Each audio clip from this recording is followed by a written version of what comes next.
कहानी बिना माँ बाप की बेटी, राधा की तकदीर, मिट्टी की गलियां, छोटे छोटे घर और लोगों का बड़ा दिल। लेकिन सबके बीच एक झोपड़ी ऐसी थी जहां बस एक साया रहता था, राधा।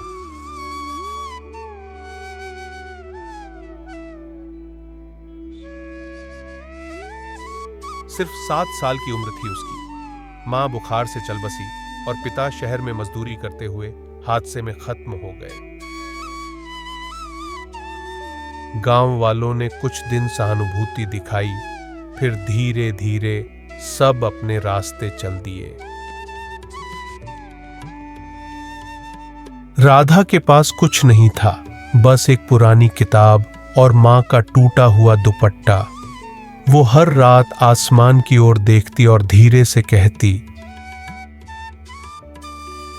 माँ तुम ऊपर हो ना, मैं अच्छा इंसान बनूंगी। भूख, ताने और उम्मीद राधा गांव के मंदिर के बाहर बैठकर फूल बेचने लगी।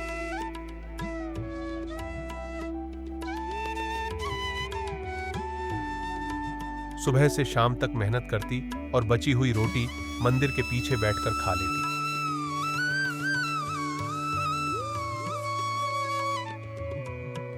गांव के बच्चे स्कूल जाते हुए जब उसे देखते तो कोई कहता,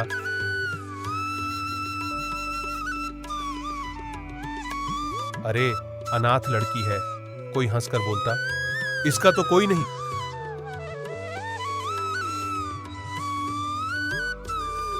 लेकिन राधा बस मुस्कुराती रहती।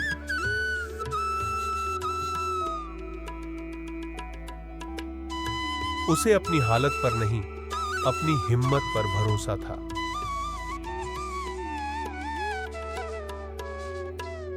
वो हर दिन मंदिर के पुजारी से पुरानी अखबारें मांगती, उनमें लिखे अक्षर पढ़ने की कोशिश करती। धीरे धीरे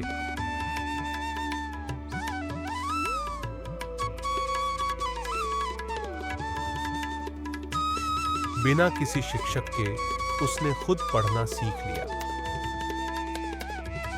एक दिन गांव में सरकारी स्कूल की नई मैडम आई, सविता दीदी।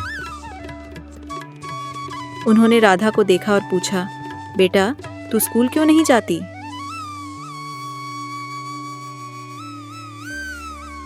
राधा ने मासूमियत से कहा, फीस देने के लिए कुछ नहीं है दीदी, लेकिन अगर आप पढ़ा दो तो मैं सब सीख लूंगी।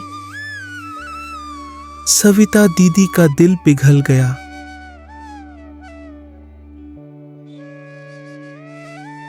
उन्होंने राधा को अपने स्कूल में एडमिशन दिलाया। वो हर दिन राधा को क्लास के बाद एक्स्ट्रा पढ़ाती। धीरे धीरे राधा पूरे स्कूल में सबसे तेज बच्ची बन गई।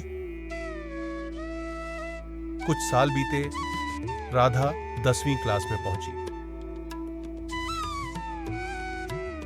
अब उसकी एक ही चाह थी, मैं इतनी बड़ी बनूं कि कोई बच्चा अनाथ होकर भूखा ना सोए।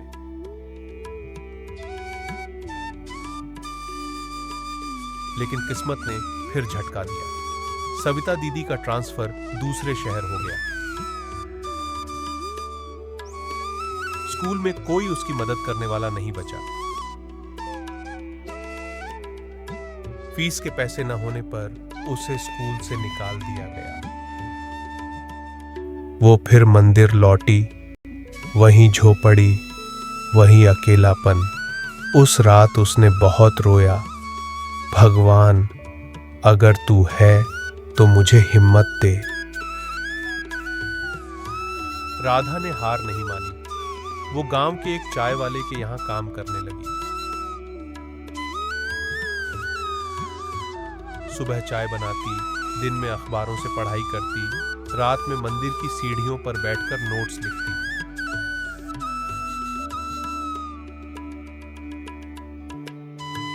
गांव के कुछ लोग हंसते थे, अरे लड़कियां पढ़ लिख कर क्या करेंगी।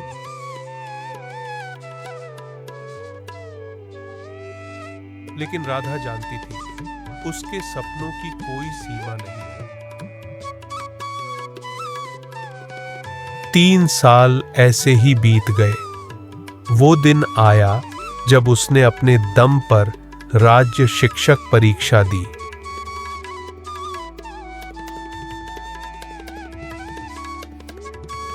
और जब रिजल्ट आया, पूरे जिले में पहला नाम था राधा शर्मा।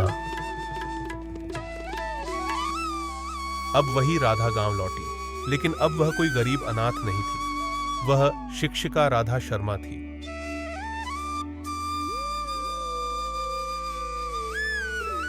उसने अपने गांव में एक छोटा सा स्कूल शुरू किया, मां आशा विद्यालय, जिसमें हर अनाथ बच्चा मुफ्त में पढ़ सकता था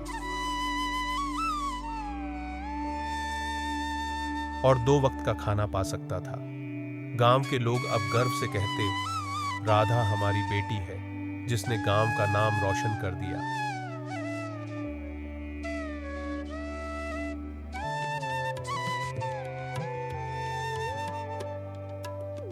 जीवन का संदेश कहानी के अंत में राधा अपने स्कूल की दीवार पर एक वाक्य लिखवाती है, जिंदगी में माँ बाप का होना वरदान है, लेकिन अगर वो ना हो तो खुद पर यकीन रखना सबसे बड़ा ईश्वर है।